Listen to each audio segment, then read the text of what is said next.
Të nderuar miq, mirëmbrëma, takohemi përsëri në Fokus, emisioni i fundit të sezonit. Do të kem ekskluzive me ikonën e Fox News Bill O'Reilly. Fillimisht një skandal i ri lidhur me prokurorin special Jack Smith, i cili po ngre akuza pafund për presidentin Trump.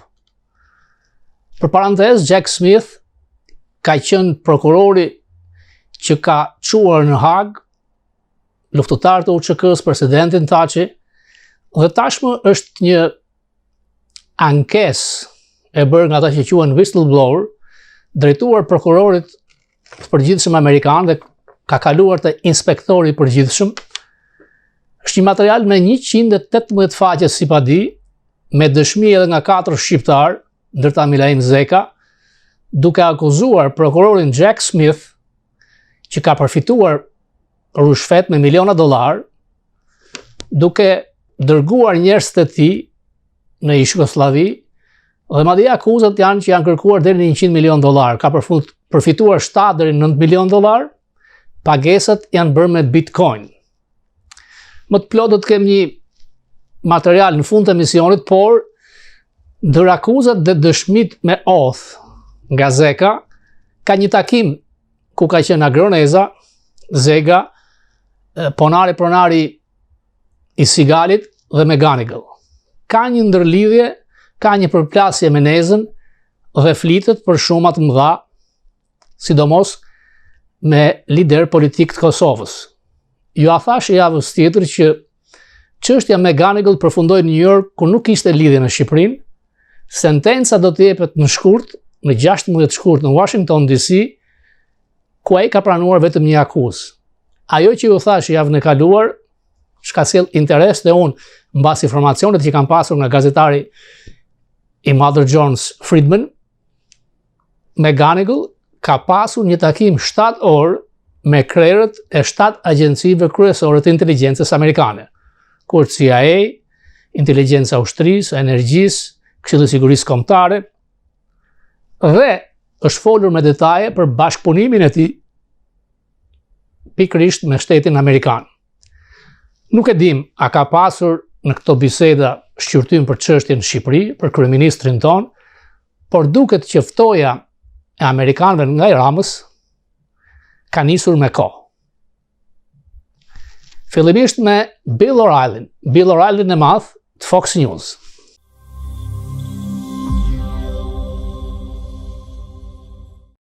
Hey Robert, how are you? Good. Can we start? Yes, we can. Përsëri ekskluzive me ikonën e Fox News Bill O'Reilly. And we will go. Ready to rock, sir. Urime për librin e fundit, të di që keni shitur edhe 250.000 kopje në 2 muajt e fundit. We're doing real well with killing the witches. Po shkojmë shumë mirë me vrasjen e shtrigave. Nuk është e lehtë sot sepse shumë pak njerëz lexojnë. You know, this dopey thing right in my hand here. E shikon këtë gjë në dorën time? Has killed the book industry. Po shkatron, po vret industrinë e librave. Njerëzit lexojnë 5 minuta, kontrollojnë tekstet, çdo gjë. Kur vjen puna tek librat, nuk lexojnë. Po në qoftë se ke një libër shumë të mirë, siç e kemi ne tek seria e vrasjeve, ne jemi shumë të kënaqur se si po performon vrasja e shtrigrave.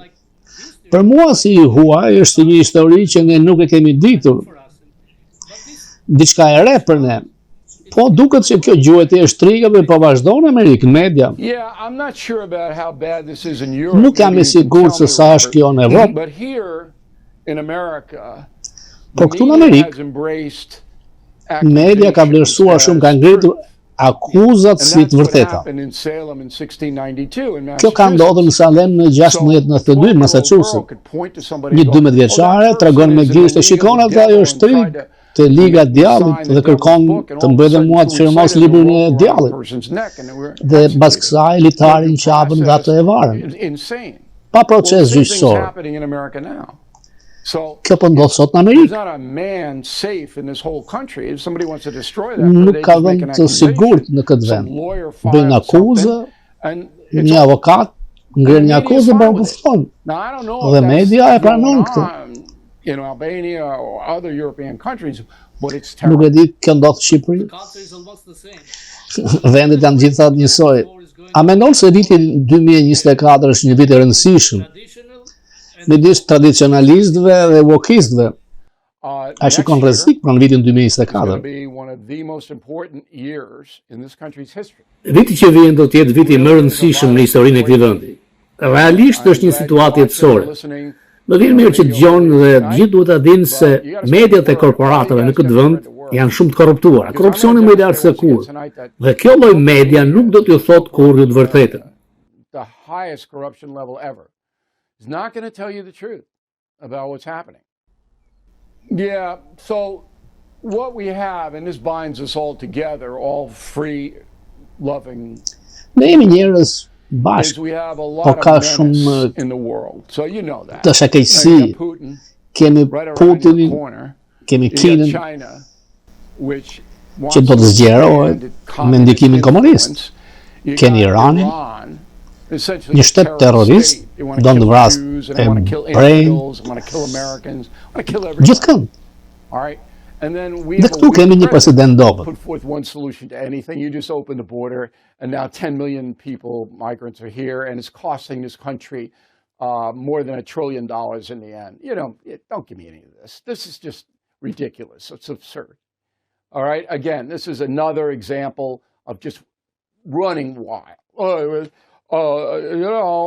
Republicans, extreme Republicans, partisan border policy. What's the partisan border policy, Mr. President?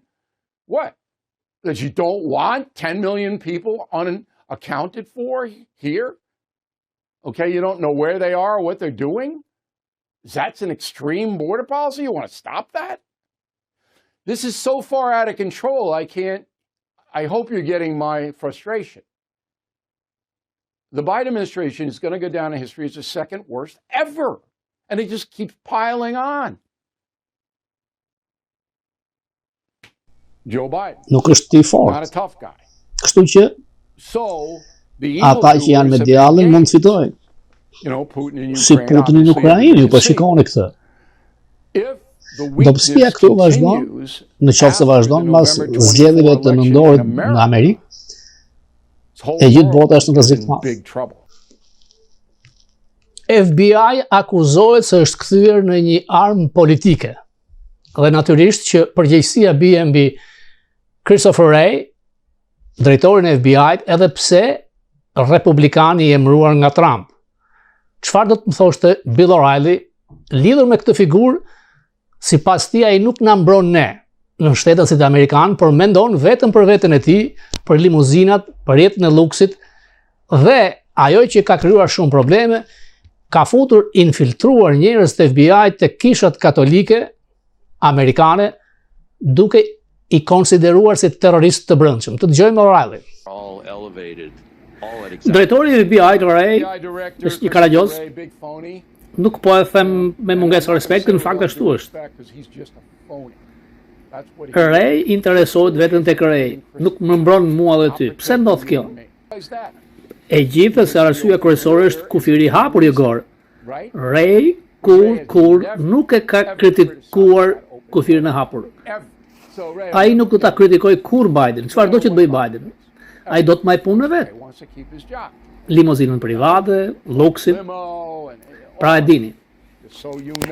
The threats that we have to contend with that are attributed to the border, cartel violence, distribution of fentanyl, etc.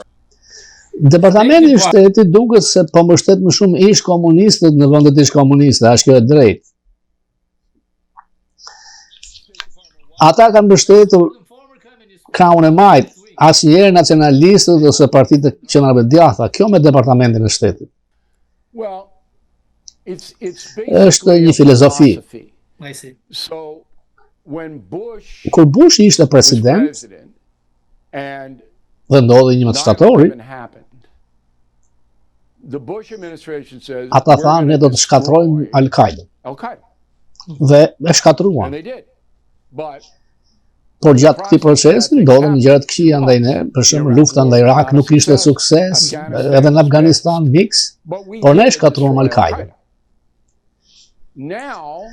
Departamenti i shtetit kërkon të luaj një lojë me Izraelin. E njëjta gjë.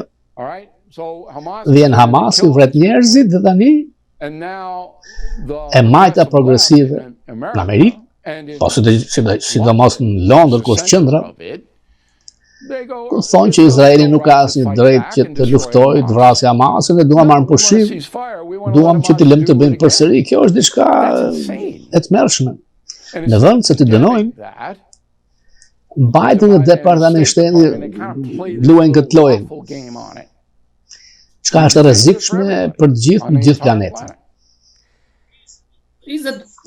Ai shikon wokizmin nëpër kolegje dhe a tregon dobësinë e madhe, sepse kemi shumë demonstrime pro Hamasit në Kolumbia, në universitetet e tjera, duket shumë dhe një problem shumë i madh. Këta fëmijë nuk dinë asgjë. Unë kam qenë kolegj gjatë luftës Vietnamit. Kishim demonstrata kundër luftës. Dhe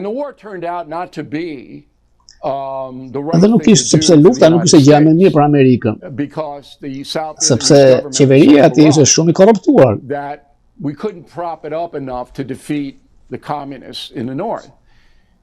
Gjashtë një Amerikan vdiqën atje. Por demonstrantat, shumica e demonstruesve nuk e dinin se ç'po ngjosh. Çfarë ishte Vietnami i Jugut, Vietnami i Veriut, edhe se si Franca e drejtonte shfaqjen. Ne ishim kundër luftës, ka i dinë. E njëjta gjë është sot.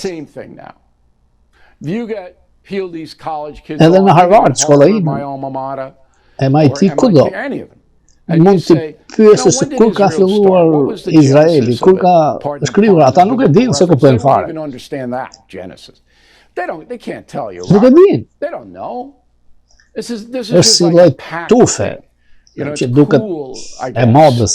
A e urrejnë realisht ata hebrejnë? S'besoj. Ka 1% të vogël që urrejnë hebrejnë. Në Angli, në Londër, është më intensive. George Soros ka mbështetur financiarisht Hamasin. Pse ky njeri gjithmonë është në anën e keqe të historisë? Gjithmonë është me të Jo, më thënë Soros, e ka ndihmuar financiarisht Hamasin. I ka ndihmuar, mbështetur në mënyrë financiare. Ky gjithmonë është me të këqij, pse? Sepse kaosi punon për ta, ata duan kaos. E shikon me Putin, me Shi, me Iranin, ata duan që perëndimi, dhe Izraeli pjesë e perëndimit, të jetë në kaos, në dhunë. Kjo i ndihmon ata, sepse dobëson perëndimin. Ja pse?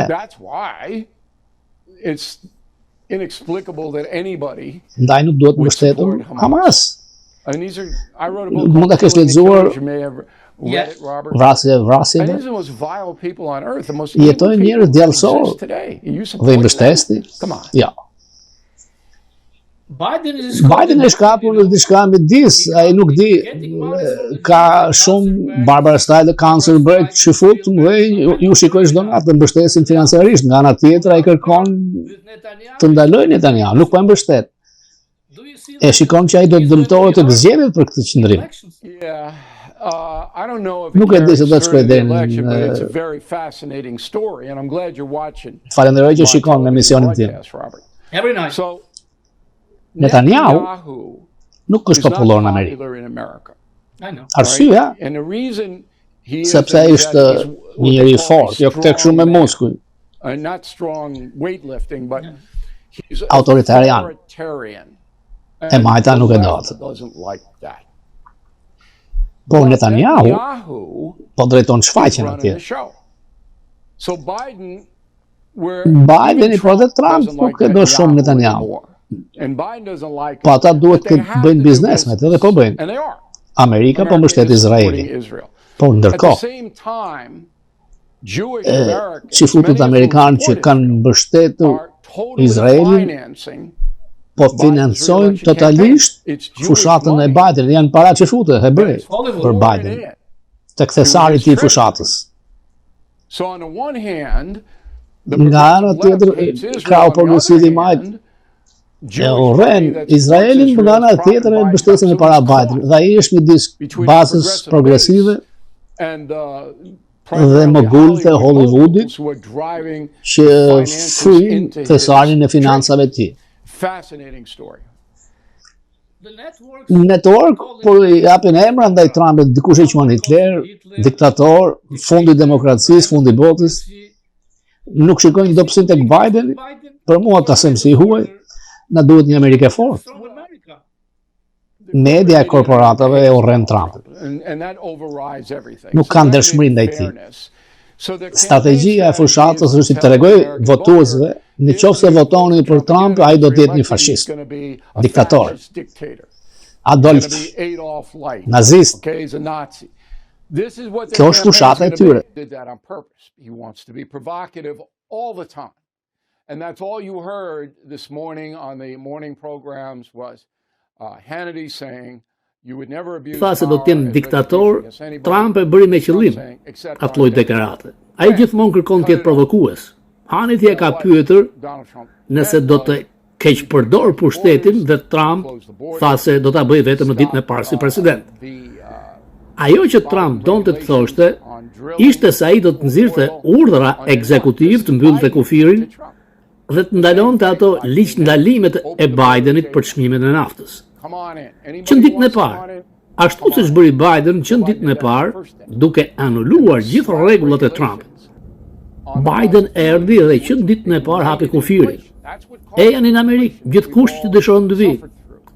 Ejani të ne. Ai vuri ligje të reja për të ndaluar industrinë e çmimit të naftës, dhe kjo nxiti inflacionin shumë të madh. Por Trump tha që në ditën e parë do të bëhen diktator. Nuk kishte këtë kuptim. Më vonë ai e shpjegoi. Por ishte shumë vonë se media që urren Trumpin e kishte marrë atë frazë. Atë që ata bëjnë gjithmonë. Trump duhet ta di këtë. Por ai nuk don t'ja di. Vazhdon dhe hedh granata dore dhe ushqen kështu median sepse ai është njeriu medias. Kjo nuk është një strategji e mirë. Ka miliona votues të pavarur që do të votonin për Trump nëse ai do ta moderonte sadopak fjalorin. Shumica e votuesve në Amerikë nuk duan kaos. Unë nuk duhet t'ja di, nuk ka rëndësi për mua se çfarë ai thotë. Rëndësi për mua ka se çfarë Trump bëri në 4 vitet kur ishte president. Unë e njoh atë, e di se çfarë bën.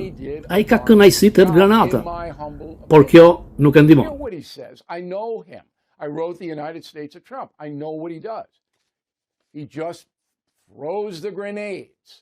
It's fun for him to do it, but it's not helping him right now. That's very important that everybody understand that. America tonight, you would never abuse power as retribution against anybody. Except for day one. Except Look, what? he's going crazy. Except for day one. Meaning? I want to close the border and I want to drill. That's not. Familja Biden ka përfituar miliona dollar.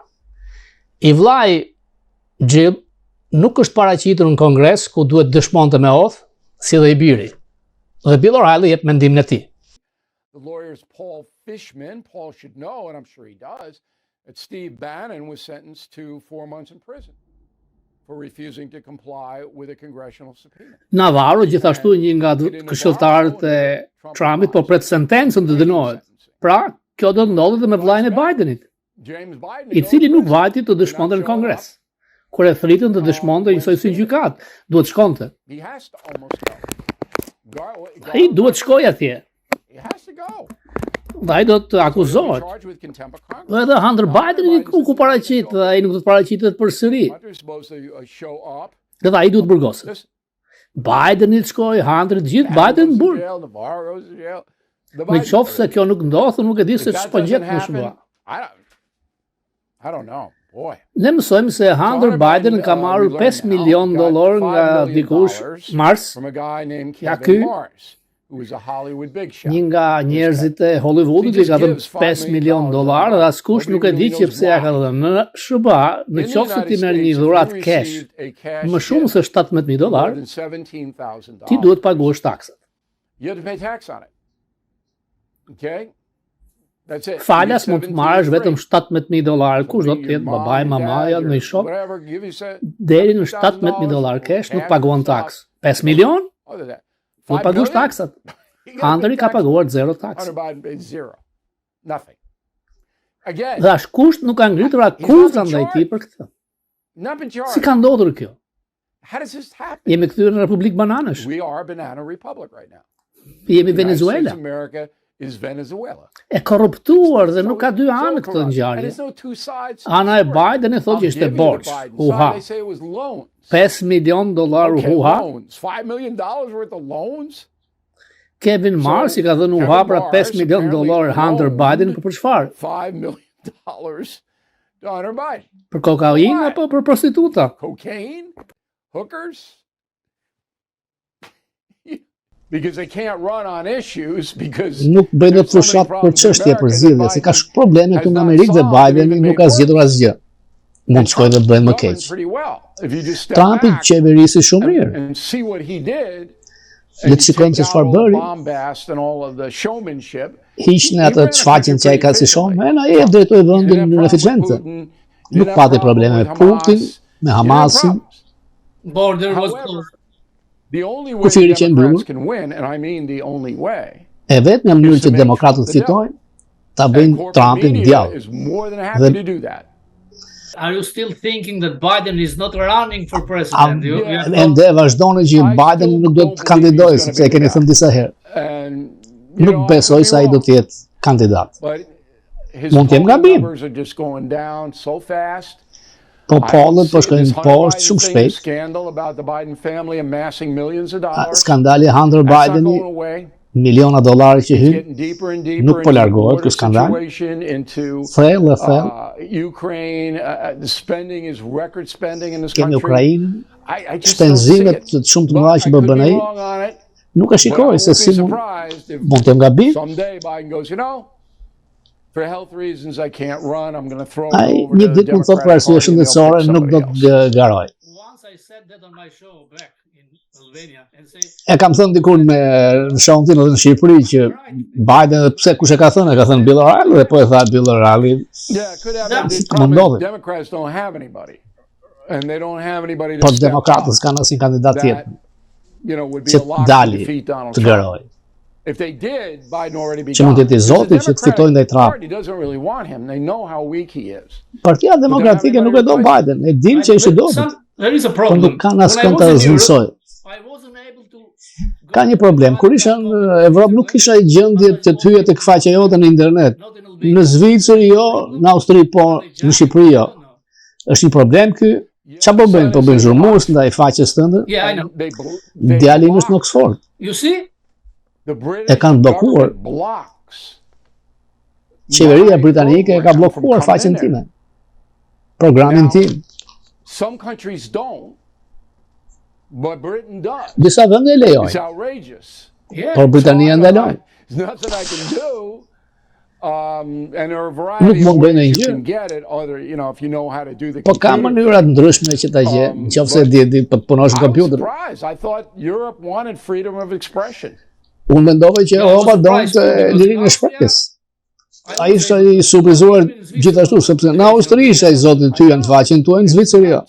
Në Shqipëri jo. Është një idiotësi. Kanë frikë. CNN mund ta shikosh kudo. CNN i paguan për ata akses. A mendon që Fox News do të riparohet nga skandali i vjedhë dhe makinat e votimit? Jo. Nuk do të jetë kurse çka qenë Fox News. Ka miliona arsye pse. Unë kam qenë kohën e dur atje, ne ishim dominant për 16 vjet, numri 1. Kjo nuk besoj se do të kthehet. Po njerëzit ende e shikojnë, por jo sa aq shumë më parë. Po dhe networkët nuk po japin hapësirë për librat e tu, librat e Mark Levin, edhe japin për Liz Cheney. Nuk ka rëndësi se çfarë thot ajo. Në politikë ka marrë fund, ajo nuk do zgjidhet kurrë më në asnjë pozicion. Her book came out yesterday. Libri i saj u botua është numër 1 në Amazon. Shumë njerëz mund të argjojnë $20 për blerë një libër se e urrejnë Trumpin. Do t'i pagonin çdo ditë. Por në qoftë se ajo mendon se ka një të ardhmen politik, ajo gabon. Republikanët nuk do ta mbrojnë atë. Vetëm 29% në Wyoming mbështesin atë. Në qoftë se do të rigjizgjitet në Kongres. Shumë pak. Është pro jetës, Republikanët nuk do ta mbështesnin kurrë. Liz botove librin, gëzoi ke shitur disa kopje. Ndërkohë janë botuar disa libra nga e djathta amerikane, Mark Levin, përpos librit Ted Cruz, por media e korporatave nuk i jep hapësirë. Dhe unë do të trajtoja këtë me Bill O'Reilly, është e vështirë për booking për këto emra, ndërkohë që Liz Cheney, ish kongresmeni që u largua, sepse nuk mbështeste Trump, është thirrur tek gjitha mediat e majta me librin e saj të ri që shitet me shumë pompozitet dhe reklama në Amazon. About what that is. That's Republicans attempting to do Donald Trump's bidding, attacking one of the most foundational and important aspects of our republic. Në qoftë se ti shkruan një libër që urren Trumpin me një herë të marrin në po të shkruaj një libër të rregullt dhe nuk e liberal, unë nuk jam, nuk duan të dëgjojnë prej teje. Kjo është edhe censura që kemi. For Premier and Concierge membership, you get a free book sent to you through the post office. So this is a fabulous deal. Last minute, or anybody you believe, all right, wants the truth. The gift cards, and then you get a free book for every gift card you buy. And then we have the Killing Crazy Horse unbelievable discount, $9.95 for this book, because we got a ton of them. Then we have Killing the Witches and Killing the Killers together, another great deal, $21.95. The United States of Trump and a blue Merry Christmas tree ornament, $17.95. We're trying to save you as much money as we can save you. And then you get the whole Killing series, all right? All 13. And if you order that, you get the live show that I did a few weeks ago. Unë kam ardhur herët në SHBA me studime dhe e mbaj mend ecurinë e Bill O'Reillyt. Një figurë shumë e madhe. Kam pasur mundësinë që të shoh studiet e Fox News, por aso kohë ishte një privilegj tejet i madh që të merrje disa çaste me Bill O'Reillyn.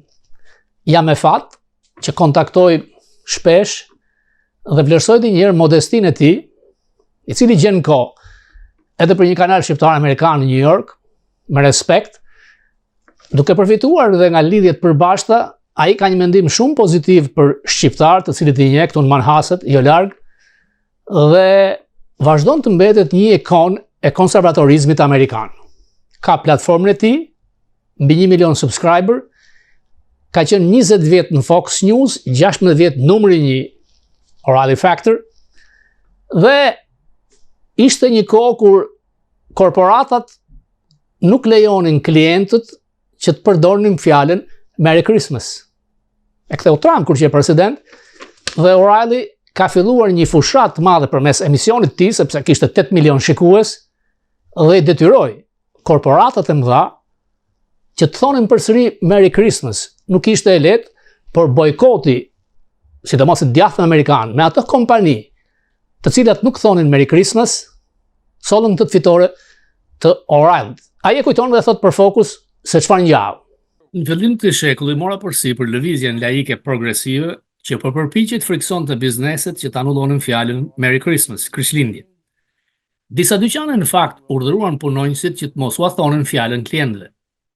Duke përdorur platformën time në Fox News, raportova se një sër qytetësh dhe shitës me pakic po përjashtonin çdo përmendje të Krishtlindjeve dhe këmbgulin që fraza gëzuar festaj të bëjë urimi universal i dhjetorit. O'Reilly Factor përmendi shembuj të shumë të luftës në Krishtlindje. Ne fituam. Fitoria u arrit kur përmenda në transmetim bizneset specifike që promovonin sulmet laike.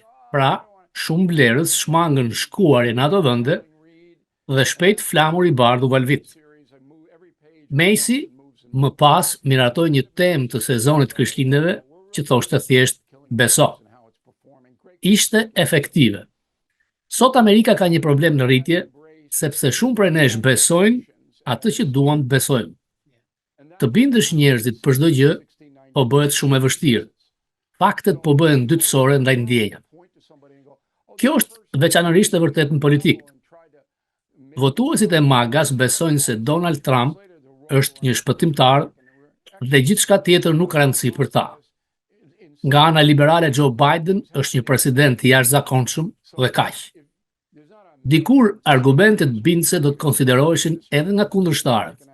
Ato ditë kanë ikur. Sot vlerësimet racionale janë të rralla, sepse sundon promovimi i ideologjisë. Ja një shembull i gjatë. Duke shkruar në websajtin politik The Hill javën e kaluar, liberali flak Al Hunt ankohet për rënien e numrit të pollëve të presidentit Biden dhe sugjeron që Bideni të mos kandidojë për rizgjedhje, e kështu Trump të mos dalë fëtimtar. Hunt për Biden shkruaj: ai do të largohej si presidenti më i suksesshëm me një mandat i Amerikës, më shumë gjasa, me një pasardhës që synon të ruaj pjesën më të madhe të atij rekordi. Me një fjalë, e përmbledh besimin e zotit Hunt absurd. Para së gjithash, presidenti James Polk ishte presidenti më i suksesshëm me një mandat dhe Joe Biden nuk është Polk, siç thot fjala. Gjithashtu, Al Hunt mund të dëshirojë të kontrollojë dëmin kolosal që po i bëhet vendit nga politika kufirit të hapur të Bidenit. Për më tepër fakti që amerikanët po paguajnë shumë më tepër për gjëra thelbësore se sa paguanin 4 vjet më parë. Po në lidhje me çrregullimin e tmerrshëm publik që ka pllakosur shumë nga qytetet e vendit, duke përfshirë Washingtonin ku punon Al Hunt, por kolumnisti përparimtar nuk është i interesuar për këtë realitete, sepse ato ndërhyjnë në atë që ai dëshiron të besojë. Kushtetuta i jep Al plaku të drejtën të ignorojë realitetin dhe të krijojë një botë fantazi. Gjë që ai dhe miliona mbështetës tjerë të Bidenit me siguri e kanë bërë. Edhe ju me siguri mund ta besoni këtë, sepse është e vërtetë. Mendon që janë të mëdha që ai të fitojë përsëri të president, si shkoi pollet? Duket mirë. Çdo gjë mund ndodh. Për këtë problem do flasim nga shtatori. But boy, oh boy, every day is a different Çdo situation. ditë ka situatë ndryshme. I want to wish you and all your viewers, Juaj shikuesve all tu, over Europe and Albania, of course, very Merry Christmas. I hope everybody Krishtlindje, relaxes. You know, qetësoni. it's not a good time for the world. Nuk është kohë e mirë për botën But sot. everybody should just put that aside, maybe for a Lërini me couple një of anë weeks and për disa enjoy javë. Gëzoni the Christmas mjedisin season and have a e good sezonit. time. And I really Krishtlindje. appreciate you watching the No Spin News and talking to me from time to time, Robert. It's very nice of you to do it. Thank you, sir. It's my pleasure. Kënaqësia ime gjithmonë. Mbasurimit për Krishtlindjet, pra Merry Christmas nga i madhi Bill O'Reilly, edhe ne si Fokus urojmë gëzuar Krishtlindjet për të gjithë shqiptarët kudo që janë në botë. Natyrisht që në Amerikë ka kohë që bëhet një luftë ndaj kësaj që thuhet Merry Christmas. Presidenti Trump përsëri ka dhënë një mesazh. Akuzat janë ndaj FBI-t që thashë në fillim të emisionit ka ndërhyrë në kishët katolike duke persekutuar të krishterët. Dhe Trump është i ashpër, është i egër, dhe thotë që sa të kthehen përsëri në Shtëpinë e Bardhë, do ndërtojë një njësi që të luftoj pikërisht këto.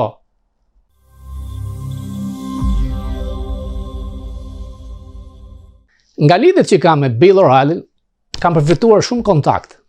Emrat të mëdhenj politikës amerikane, më ka premtuar që në intervistën e radhës me Trump do të jem. Mbase mund ta kem edhe Trump ekskluzive për Fokus, siç do të kem Tucker Carlsonin e madh. Mark Levin na ka premtuar dhe ish drejtori Tenet i CIA. Besoj se sezonin tjetër Fokus do dalë me një platformë në internet ku ata që janë antar do të shikojnë të plot emisionin dhe segmentet vogla mund t'i dërgojmë edhe në Shqipëri. Për të pasur një liri të madhe dhe për të ndjekur pikërisht të trend të ri të transmetimeve, broadcasteve si Bill O'Reilly, Meggie Kelly Meghan, ka filluar dhe Tucker Carlson, i cili nuk habitet që pse po largohen shikuesit. Ai tha në një grup gazetarësh kur isha dhe unë që në qoftë se gënjen, siç gënjen korporatat e mëdha, shikuesit. But it's also like a lack of self-awareness. They don't talk to anybody but one another, and so they blame their failure on irrelevant factors. Like they're like, well, you know, it's just like viewer habits have changed. Well, viewer habits have changed because you're a liar and you have no more credibility. Ju fola në fillim të emisionit për prokurorin Jack Smith. Akuzat janë masive për rishvete. Pagesa në Bitcoin. 4 milion, 9 milion, janë të angazhuar dhe shqiptar, të mafjas shqiptare, deri në 100 milion dolar, do të hetohet. Në fakt, sinjalet janë dhënë që kur ishte barë prokurori përgjithshëm. Nuk filluan akuza, sepse duhet kesh prova përtej dyshimit për ta çuar në një gjykat dhe të fitosh, se nëse humbet, çdo prokuror ulet në karrierë. Tashmë, Departamentit i drejtësisë që kontrollohet nga Biden, siç thot media e djathtë amerikane, e ka thirrur Jack Smith, e ka vënë përpara provave, dhe në qoftë se do të jetë i suksesshëm me arrestimin, dënimin e presidentit Trump, do të tolerohen këto. Por Kongresi kontrollohet nga amerikanët, të paktën dhe një vit. Jim Jordan ka një rol shumë të madh. Se çdo të ngjas, nuk e dim. Një segment.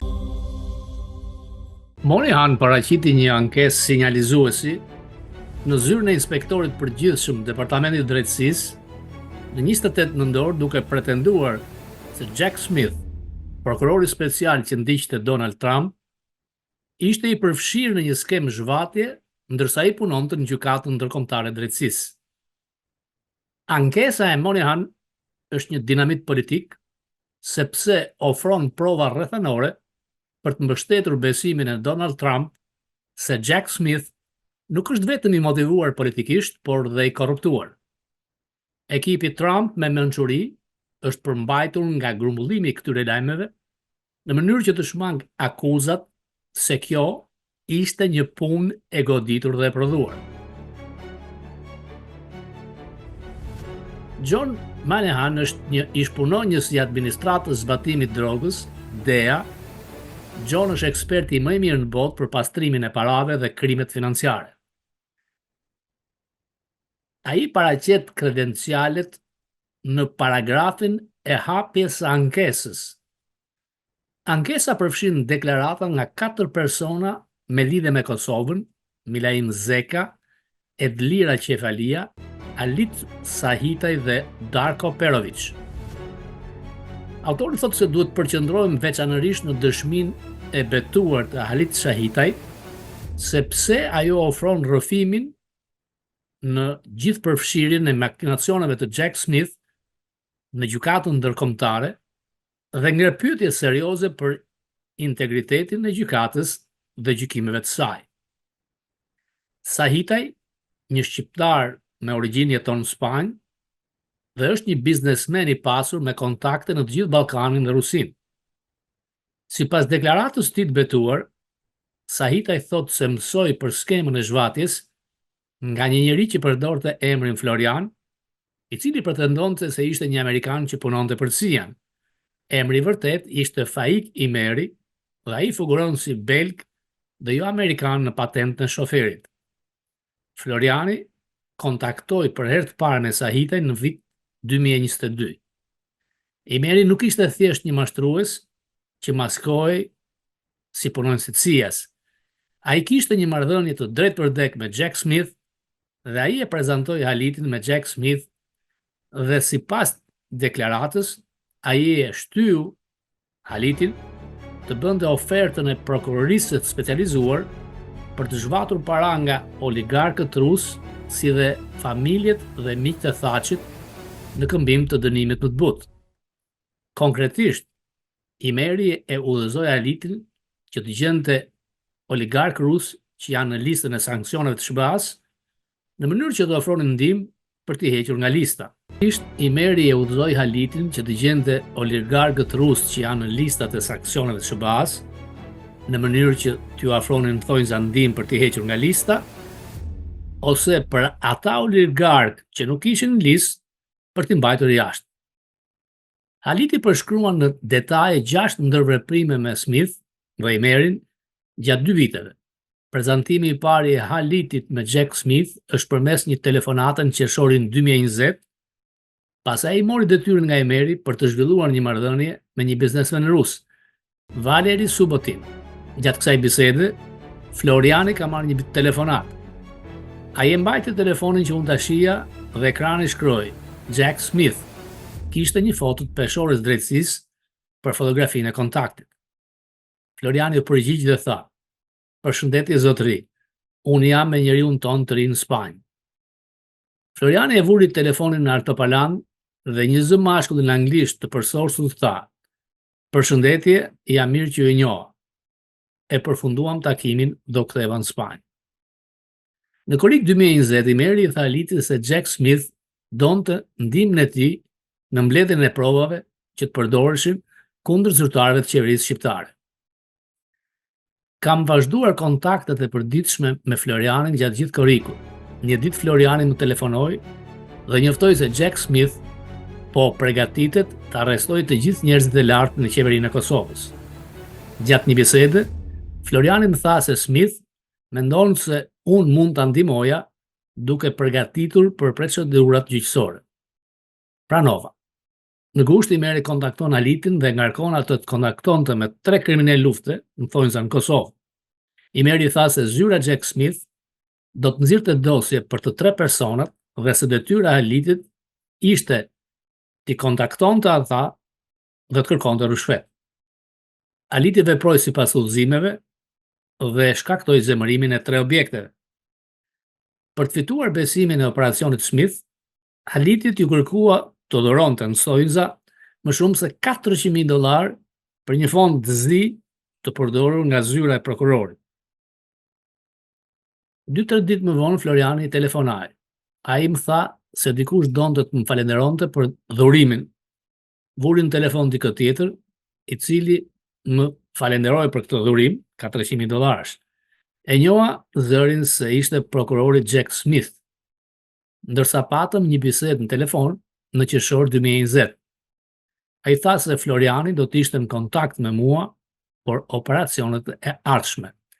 Unë dhe Floriani rifilluam bisedat tona të përditshme telefonike. Detyra tjetër e Halitit ishte të jepte dëshmi të rrem në Hag kundër presidentit të Kosovës Staçi.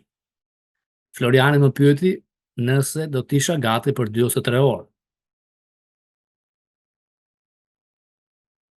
Dëgjova një person në sfond dhe njoha zërin. Floriani e thiri me emër Jack. Jacku foli në anglisht dhe Floriani me mua në shqip. I mbajta shënim udhëzimet në fletoren time të dëshmisë që do të jepja. Pas kësaj, Floriani më tha të shkoja në hotelin që I ofroi pranë prokurorisë në Hag.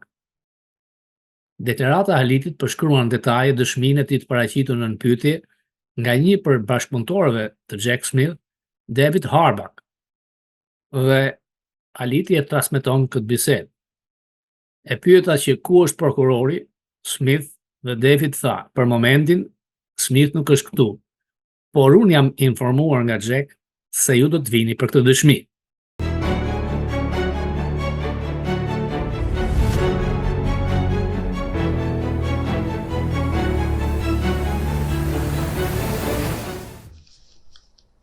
Janë mbi 91 akuza kriminale ndaj presidentit Trump. Efekti ishte I kundërt, sipas polleve, në qoftë se zgjedhjet mbaheshin këtë javë, Trump fitonte, por Nikki Haley fiton më thellë. Aprovimi I Bidenit është 30-34%. Presidenti I dytë më I keq në historinë e SBA-s. Por janë 2 Amerika, se këtu si thot Bill O'Reilly, njerëzit besojnë atë që duan të besojnë. Janë ata thonë që I shkëlqyshëm Bideni në ekonomi, që nuk është fakt, dhe është pjesa maga që do që vetëm Trump e shpëton këtë vend. A nuk është kështu dhe në Shqipëri? Akuzat ndaj presidentit Trump mund të qëndrojnë, sepse duket qartë, pritën në kohë, dhe tani kur kryetari I opozitës, kandidati për president, është në fushat sepse në janar fillojnë primaret, janë sulmet mëdha. E njëjta gjë në Shqipëri. Berisha mban përgjegjësi personale për çdo firmë ti, qoftë tek kompleksi Partizani, por me këtë lloj akuze dhe këtë lloj qasje ndaj tij, të gjithë kryeministët shqiptar duhet arrestohen. duke filluar nga Wilson Ameti, Yudi Bufi, Aleksandr Meksi, Ilir Meta, Pandeli Majko, si dhe Fatos Nano. Bashkim Fino ka ndruar jetë, sepse të gjithë kanë firmosur procedura të tilla. Natyrisht që nuk i takon asnjë gazetari të mbrojë asnjë figurë politike, por duke parë qasjen me motivim politik, ndërkohë që opozita shqiptare ka problemet e saj dhe Shqipërisë duhet një opozitë fortë, çdo qëndrim i spak ndaj Berishës lexohet si një projekt, të jemi realist, jurikim dhe kraut saj për të larguar Berishën përfundimisht, por kjo do të psonte opozitën shqiptare.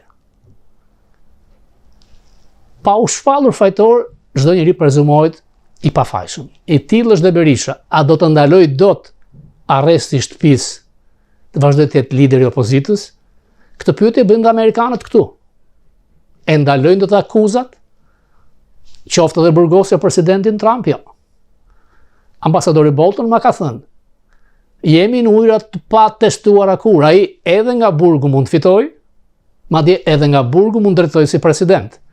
Sepse një rast është që ai fal veten e tij kur vjen si president, por kushtetuta nuk e ka menduar kur këtë. Nga ana tjetër, ajo që ndodhi në Colorado, ku Gjykata Supreme ka 7 vet demokrat votoi 4-3 për ta hequr nga lista e votimit, sepse shkelet ajo pika e 3 e amendamentit 14, pra kur dikush merr pjesë në një kryengrisje rebelim të armatosur kundër qeverisë, nuk ka drejt të mbajë një post politik. Trump nuk ka marrë pjesë në lëvizje në kryengritje masive. 6 janari, ai përfiton nga amendamenti i parë, shpreu thjesht një mendim, një opinion.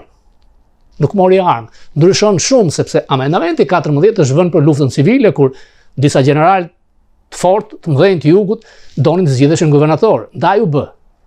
Nuk mund të funksionojë me Trump, por që krijon probleme dhe miliona dollar pa diskutim. Por fakt, shansi është që Gjykata Supreme amerikane kontrollohet nga konservatorët dhe ata duhet të japin një mësim Colorados.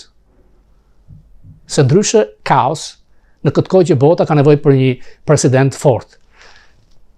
E njëjta gjë me gjykatën kushtetuese në Shqipëri. Të paktën në gjykatën kushtetuese do të jenë personalitete ne nuk i kemi. Dhe gjykata kushtetuese duhet të mbrojë kushtetutën.